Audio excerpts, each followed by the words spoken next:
ओम शांति। आज देखेंगे बीके कैलाश बहन का अनुभव।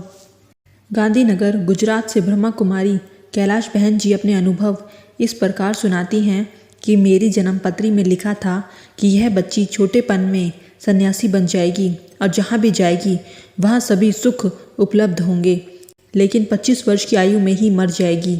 घर वालों को इस बात का दुख होता था और इसलिए स्कूल में भी नहीं जाने दिया। मेरा स्वभाव शांत और एकांत प्रिय था। मेरे पिताजी के कई गुरु थे। मैं लास्ट गुरु के पास जाया करती थी। गुरु जी और अन्य साधु संत भी यही कहते थे कि यह लड़की 25 साल से ज़्यादा नहीं जिएगी। जब मैं पहली बार सन 1962 में बाबा के पास आई तो बाबा ने भी यही कहा, बच्ची तुम्हारी उम्र बहुत छोटी है। सभी यही कहते थे कि 25 साल के बाद एक दिन भी जिंदा नहीं रह सकती।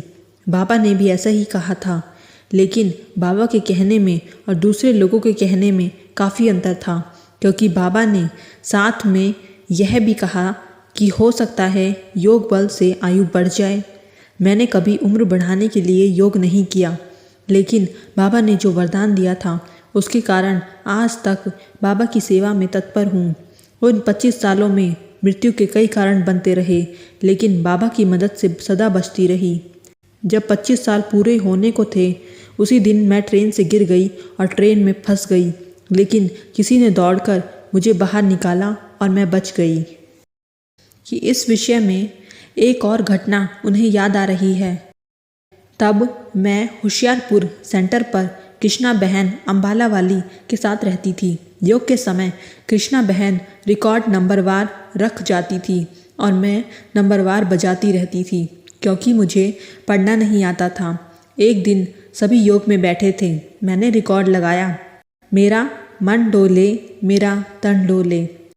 उसी समय क्लास हॉल में मेरे सिर पर सांप गिरा और फिर गोद में बैठ गया।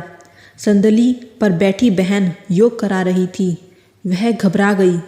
मैंने इशारे से कहा, आप बैठे रहो। क्लास में किसी को पता नहीं चला और मैं एक ही रिकॉर्ड बजाती रही। सांप मेरे को देखता था और मैं उसको देखती थी। एक ही रिकॉर्ड लगाती रही तो कृष्णा बहन सोचने लगी कि एक ही रिकॉर्ड क्यों बजा रही है। कुछ समय के बाद जैसे ही रिकॉर्ड बंद किया तो सांप मेरे ऊपर चढ़ने लगा।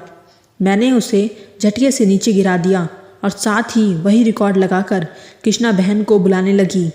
कृष्णा बहन ने बोला, अरे कैलाश, तुम आधे घंटे से एक ही रिकॉर्ड क्यों लगा रही हो? मैंने कहा, क्लास में सांप गिरा है। मैं उन्हें क्लास हॉल में ले गई और दरवाजे से सिखाया। देखा तो बहुत मस्ती में नाच रहा था। कृष्णा बहन ने कहा, कमाल है, कब से पढ़ा है? मैंने बताया, जब शुरू में गीत लगाया मेरा मन डोले तब से मेरी गोदी में पड़ा था। कृष्णा बहन ने कहा, मेरा मन डोले तेरी गोदी में सांप डोले। फिर सबको बाहर बुलाया गया। इस प्रकार उस समय भी बाबा ने ही मुझे सांप से बचा लिया। मैंने ध्यान के लिए कोई पुरुषार्थ नहीं किया था, लेकिन जब योग में बैठती थी तो मुझे ऐसा अनुभव होता था कि कोई गले में रस्सा डालकर खींच रहा है।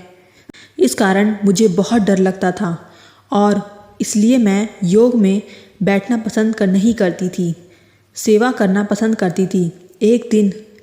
एक दिन होशियारपुर सेंटर पर एक बांधेली माता जो बाबा से मिलकर आई थी मधुबन का अनुभव सुना रही थी। उसका अनुभव सुनकर मुझे भी साकार बाबा से मिलने की तीव्र इच्छा हो गई, लेकिन कुछ परिस्थितियों के कारण मधुबन आ नहीं पाती थी। अनुभव सुनते सुनते मैं बाबा की याद में खो गई और नैनों से अश्रु बहने लगे। फिर कृष्णा दीदी ने योग में बैठ दृष्टि दी तो मैं गुम हो गई और 3 दिन के बाद मेरी चेतना वापस लौटी। सभी बहनें देख रही थी कि मैं बहुत खुश हूँ, क्योंकि बाबा ने मुझे सुंदर सुंदर फल फूल आदि दिखाए थे। मैंने ऐसे फल इकट्ठे किए थे जो कभी नहीं देखे थे। बाबा ने कहा, बच्ची ये फल किस लिए इकट्ठे किए हैं?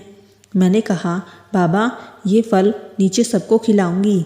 तो बाबा ने कहा, सबको खिलाएगी? पक्का?